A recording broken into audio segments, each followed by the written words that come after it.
اعوذ باللہ من الشیطان الرجیم بسم اللہ الرحمن الرحیم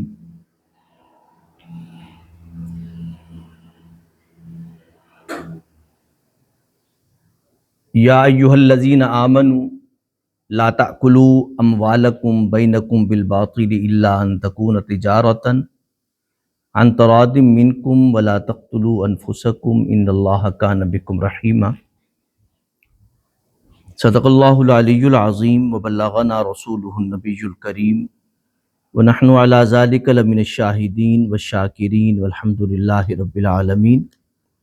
ان اللہ وملائکتہ یصلون علی النبی یا ایہا الذین آمنوا صلوا علیہ وسلموا تسلیما۔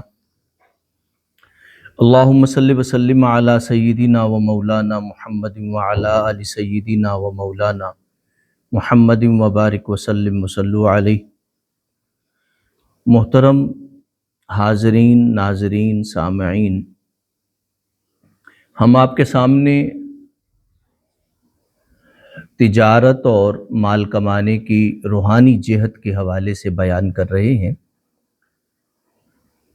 تجارت اور مال کمانے کے 5 اصول قرآن مجید نے بیان کیے ہیں،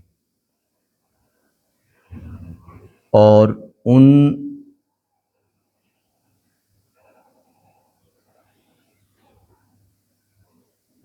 میں سب سے پہلا اصول جو ہے مال کمانے کے حوالے سے یہ ہے کہ وہ اپنے مال کو اللہ کی امانت سمجھا جائے۔ دوسرا اصول سادہ سا ہے کہ انسان جب مال کو اللہ کی امانت سمجھتا ہے تو پھر رزق حلال ذرائع سے کماتا ہے، رزق حرام کے ذرائع سے نہیں کماتا۔ اور پھر جب انسان رزق حلال کے ذرائع سے کماتا ہے تو تیسرا اصول یہ ہے کہ مال ہو یا دولت ہو یا جاگیر ہو، انسان کو اللہ کی یاد سے غافل نہیں کرتی۔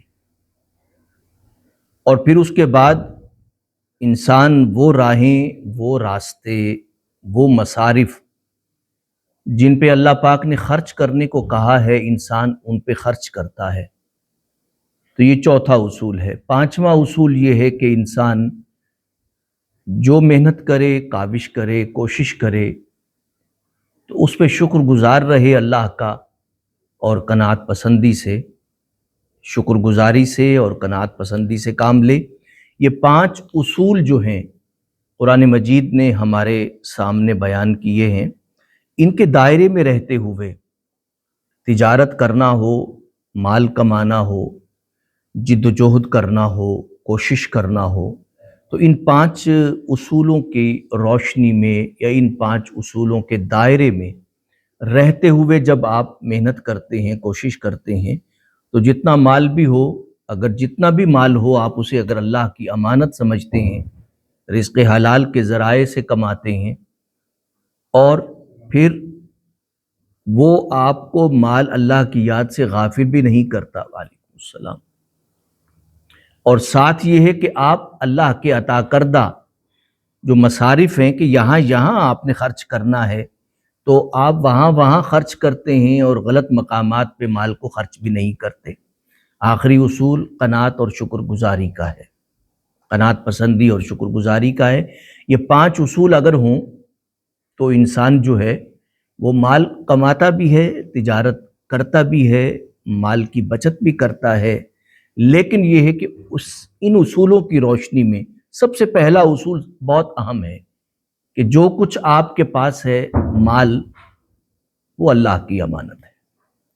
بس بنیادی یہ تصور ہی انسان کے اگلے عمل کو اور اگلی کوششوں کو اور اگلی جد و جہد کو بدل دیتا ہے۔ رسالت مآب صلی اللہ علیہ وسلم کی ذات پاک کے حوالے سے ہم نے گزشتہ جمعۃ المبارک میں آپ کے سامنے بیان کیا۔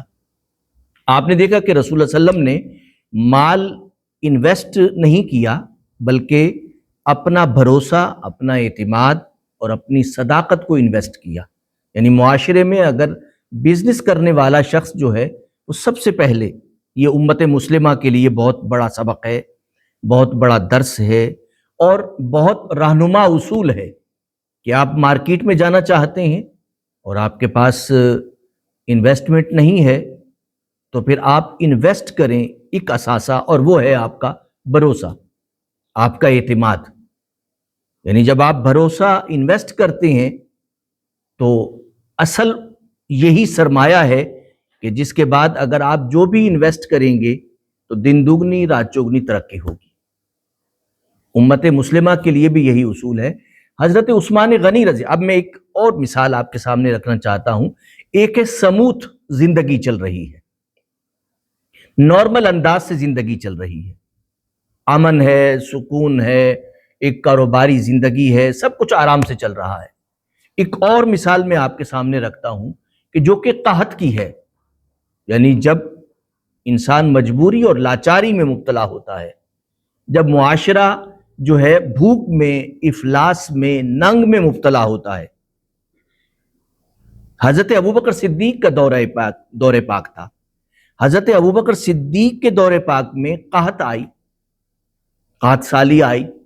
یعنی قحط سالی کا مطلب یہ ہوتا ہے کہ یوں سمجھیے کہ انسان اپنی ضروریات کے لیے ترس کے رہ گیا، حتیٰ کہ کھانے پینے کے حوالے سے بھی اس کے پاس کچھ میسر نہیں تھا۔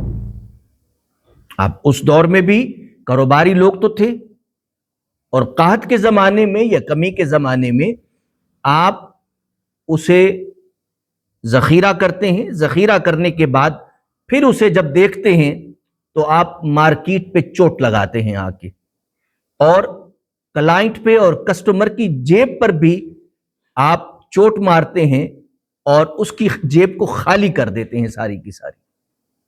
اور آپ سمجھتے ہیں یہی موقع ہے کہ اس نے ہر حال میں خریدنا ہے، اس کی مجبوری ہے، لاچاری اور بے بسی ہے۔ حضرت عثمان غنی رضی اللہ تعالی عنہ کا سامان شام سے آ رہا تھا، مال آپ کا شام سے آ رہا تھا، اور قافلہ در قافلہ آ رہا تھا۔ یعنی یہ نہیں تھا کہ کوئی 2-4 ہزار کا تھا، کروڑوں کا آپ کا بزنس جو ہے وہ آ رہا تھا۔ تو مدینہ پاک میں پہنچنے سے پہلے کاروباری لوگوں نے کہا کہ آپ ہمیں بیچ دیں، تو آپ نے فرمایا کہ کتنا پروفٹ دیں گے، یعنی کتنا بینیفٹ ہوگا یا کتنا آپ مجھے منافع دے سکتے ہیں۔ وہ کہنے لگے ہم آپ کو 1 گنا بھی دے سکتے ہیں، یعنی اگر 100 ہے تو اس پہ 100 بھی دے سکتے ہیں، یعنی آپ کو اتنا پروفٹ دے سکتے ہیں۔ آپ نے جو سرمایہ کیا ہے اس کے علاوہ جو آپ کا پروفٹ ہے اس پہ ہم 3 گنا تک آپ کو دے سکتے ہیں۔ تو آپ نے فرمایا کہ مجھے جو ہے اس سے زیادہ مل رہا ہے۔ تو انہوں نے کہا کہ اس سے زیادہ تو مدینے کا کوئی بھی کاروباری نہیں دے سکتا۔ اب دیکھیے یہاں پہ اس مقام پہ حضرت عثمان غنی چاہتے تو اپنے سرمایے کو 3 گنا کر سکتے تھے، 4 گنا کر سکتے تھے اپنے سرمایے کو، لیکن آپ نے جیسے ہی مال آپ کا اور قافلہ وہاں پہنچا تو آپ نے فرمایا کہ اب یہ بھی نہیں تھا کہ حکومت حضرت عثمان غنی کی ہو تو حضرت عثمان غنی جو ہیں اپنی پاپولیرٹی کے لیے کر رہے ہوں۔ حکومت امیر المومنین حضرت ابوبکر صدیق تھے رضی اللہ تعالی عنہ، اور اس وقت قحط سالی کا وقت آیا تو حضرت عثمان غنی نے جب مال کے اور سامان کے، کھانے اور پینے کے آپ نے جب منہ کھول دیے تو سارے تاجر آپ کے پاس آئے۔ ان کا خیال یہ تھا کہ جو ہم نے ذخیرہ کیا ہوا ہے وہ تو گر جائے گا نیچے، کیونکہ یقینی بات ہے کہ جب سامان کی یا ضروریات زندگی بڑھ جائے تو قیمت گر جاتی ہے۔ تو انہوں نے کہا یہ تو ہمارا ذخیرہ کیا ہوا مال بھی تباہ ہو جائے گا۔ تو عثمان سے پوچھا ہے عثمان یہ آپ نے کیا کیا ہے؟ آپ نے تو مارکیٹ میں مطلب ہے کہ ہلچل مچا دی ہے، یہ کیا کیا ہے آپ نے فریلی تقسیم شروع کر دی ہے۔ تو آپ نے فرمایا کہ میرا خدا مجھے منیمم 10 گنا دے رہا تھا، مدینے کے تاجر میں سے کوئی بھی مجھے اتنا پروفٹ نہیں دے رہا تھا۔ آپ کے پروفٹ کے ختم ہونے کا اندیشہ ہے، مگر جس ذات نے مجھ سے وعدہ کیا ہے اس کا پروفٹ جو ہے، اس کا فائدہ جو ہے وہ بڑھتا ہے، کم نہیں ہوتا اور ختم بھی نہیں ہوتا۔ سو خدا سے میں نے دراصل کیا ہے، کیونکہ مخلوق خدا اس کا عیال ہے، اس کا خاندان ہے، تو میں اللہ کے خاندان کی خدمت کر رہا ہوں۔ اب دیکھیے حضرت عثمان غنی رضی اللہ تعالی عنہ نے کیا کیا۔ آپ دیکھیں کہ حضرت عثمان غنی نے مال کو ذخیرہ نہیں کیا بلکہ چیزوں کو سرکولیٹ کرنے دیا۔ اچھا، زندہ معاشرے یا زندہ قومیں یا زندہ کاروباری لوگ ایسے وقت میں ایسا ہی کرتے ہیں۔